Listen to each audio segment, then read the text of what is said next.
evening, everyone. I'm your host, Fred Quincy, and welcome to the Witching Hour, the spookiest sound around Moontown. How are y'all doing this chilly October evening? Whether you're cozied up beneath your blankets or out on town after a long shift with your coworkers, I hope you're feeling fantastic. I also hope that you're all ready and prepared for the best month of the year, because I sure am, my dear listeners. Now, I have a very special lineup for this month. Lots of announcements, stories, games, and fan-favorite songs. Which, if you remember, we gathered the votes for just last week through our pre-Halloween poll in the Moontown paper. If you, for any reason, missed this vote or weren't able to participate, then not to worry. On the 30th of October, write this down in your notebooks, we will be hosting another song vote for Halloween Day. I repeat, on the 30th of October, All Hallows Eve, we will host another song vote for Halloween Day. This way, you'll have another opportunity to get involved with the Halloween fun. With all that out of the way, how about we get straight to the announcements? After all, we know how active our little town can be during this time of year, and it looks as though the mayor has lots of fun planned for the month ahead. Let me see here. Here we are. Here's the agenda for the week ahead, folks. Tomorrow, our beloved town council and decorating team will begin to dress the town in black and orange, the staple colors of Halloween as we all know. And they've left a little note here encouraging everyone to get involved. Whether it be through carving pumpkins or putting up lights, everyone is invited to help make our town the spookiest one around. I'll definitely be taking part myself. Why, I am nothing short of excitement to rip that bad boy open and... Oh, excuse me, everyone. I'll be back in a second.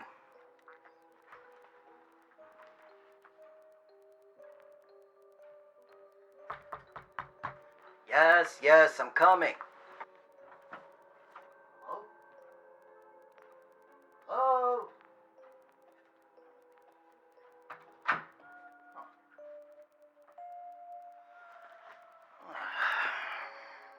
Sorry about that, everyone. Gosh, you'd think if someone was knocking on your door, they'd stick around for you to open it. Strange. Anyways, let's get back to the announcements, shall we? What do we have next here? Oh, how could I forget? In the next 2 days, we have the town choir auditions. If you have a knack for music and want to get involved with a unique Halloween-inspired performance, then head on down to the bandstand in Daffodil Park. There, you will meet 2 lovely choir teachers who are absolutely ecstatic to meet you all. Now, up next we have... Oops, sorry again, folks. 1 minute.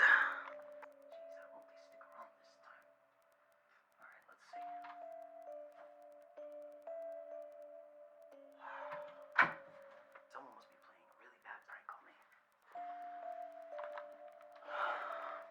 Sorry about that. It seems like we have a bit of a ghost problem here in the studio this evening. Now, where was I? Yes. Next up, we have our annual pumpkin pie competition over at the Little Teacup Cafe on Sunday. Here, bakers will battle it out to see whose recipe will become the next big hit at the cafe. In other words, the winner will have their pumpkin pie sold at the cafe for the entire month. Talk about pumptastic! Wow, that was very cheesy of me. Sorry, everyone. Oh, it's almost time for the call hour already. Gosh, that was quick. In that case, let me get all set up to talk to you lovely folks on the other side of the radio. Right then, let's just turn the music off, and perfect. Dear listeners, get ready to call in 3, 2, 1, go! Well, that was quick. Hello there and welcome, my friend. What brings you to the show at this hour? Any questions or stories you'd like to share? Oh my god, hello? I'm sorry. I didn't think I'd be the first to call in. Well, tonight's your lucky night. If you don't mind me asking, where are you calling from this evening? Right now, I'm calling from my work on the south side of Moontown. I work in the local library, you see. Oh, a librarian. From what I hear, that library's open 24 hours each and every day. Isn't that right? Yeah, that's right. Wow. Well, We salute you, our literacy soldier. What would we do without your hard work within the library? I'm sure the students here are more than grateful for your services. I guess. So, what brings you here, friend? Have anything to share? I do. Yes, I have a little scary story to share with everyone. This story took place last night, actually, when I came in for my shift. Ooh, do tell. We're all ears. Well, like I said, last night I walked over to the library for my night shift. You see, what usually happens is me and two other librarians swap positions throughout the day, and I guess night.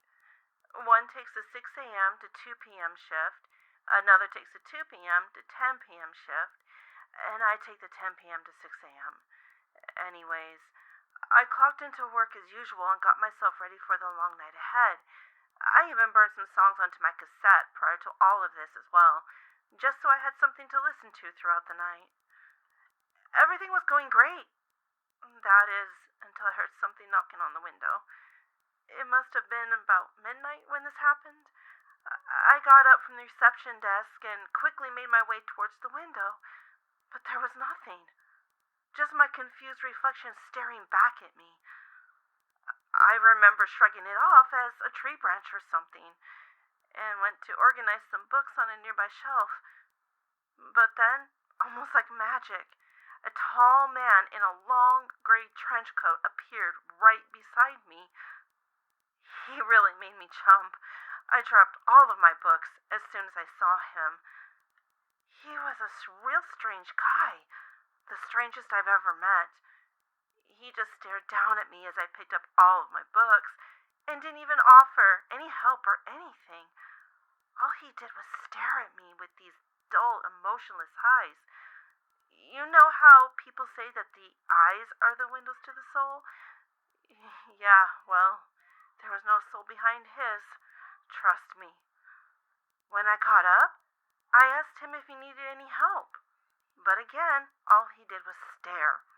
No talking, nothing. Then I noticed something.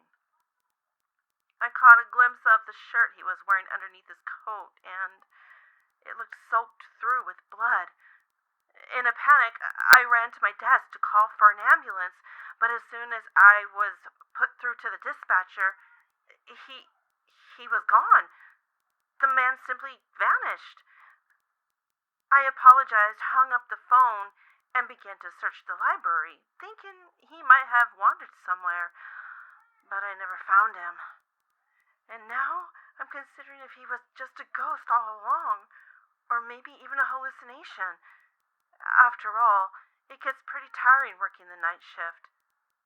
Although, there's one thing stopping me from believing all of this. And what's that? The bloody footprints from where he stood, still stained into the carpet. Oh gosh, the shivers I just got. Thank you so much for such a creepy yet fascinating story. Looks like we're both having some ghostly troubles this month. He wasn't a ghost. I know he wasn't. I know because I'm staring at those footprints right now. To all the good people listening, please look out for a man in a gray trench coat. I don't know if he needs help or what, but be on guard. I'm sure we all will, my friend. To everyone listening in right now, make sure to look out for the mysterious trench coat ghost. But he's not a ghost. Huh, that has a nice ring to it, actually. Let's see who else is calling in. Ah, perfect. Let me just put you through. Hello there. How are you doing this evening? All is well, I hope. Do you have any stories to tell, my friend? Or maybe some jokes? Anything?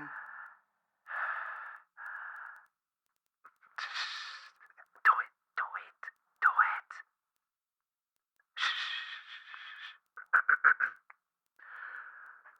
Ooh, I am the notorious trenchcoat ghost, and I am here to steal your books. Yeah, that's right. Hand over your books, foolish mortals. Well, would you listen to that, dear listeners? Looks like we've caught our troublesome ghost. You know, someone was looking for you earlier, Mr. Trenchcoat. Said you left quite the mess on their carpet. Oh, how naughty. You flattered me, mortal, but I must leave, for I have many more librarians to scare, and many more books to steal. You sound like quite the busy ghost. But before you go, may I ask what your favorite book is? You must have at least one, considering how many books you steal. Indeed, I do. Well, what is it? Wait, that's the best you can do. You can do better than that. Come on. Really? Wait, stop. Okay. Taking care of shh.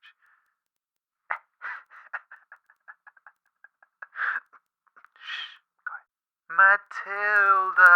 You heard it here first, folks. It seems like our mysterious ghost is quite the Roald Dahl fan. Now, I think it's time we took a small musical break, don't you think? But not to worry, dear listeners. We'll be back very soon with more spooky stories to feed your horror-filled brains.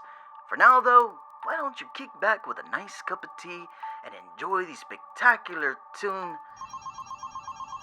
That's strange. No one should be able to call in right now. Huh. Hello there, friend. I'm so sorry, but our calling hours has just ended. Be sure to tune in tomorrow night, though. Oh, well, if it isn't our good old ghostly pal, how's the book stealing business treating you? No one's caught you yet, I hope. Not talking. Well, how about you use those supernatural powers of yours and send me a sign that you're here with us right now in this very studio. You can knock over my cup here or whisper something in my ear. I know you ghosts love your whispering, so come on, lay it on me. Send me a sign, oh great trenchcoat ghosts. You're going to die.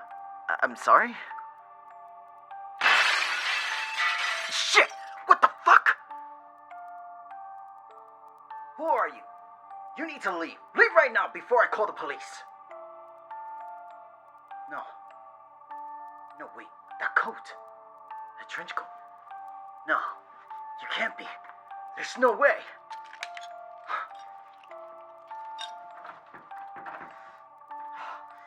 Why won't the door open? Please. Please, I'm begging you. Just open. God damn it. Please. No. No. Leave me alone. Get away from me. Please. No. I don't want to die. No.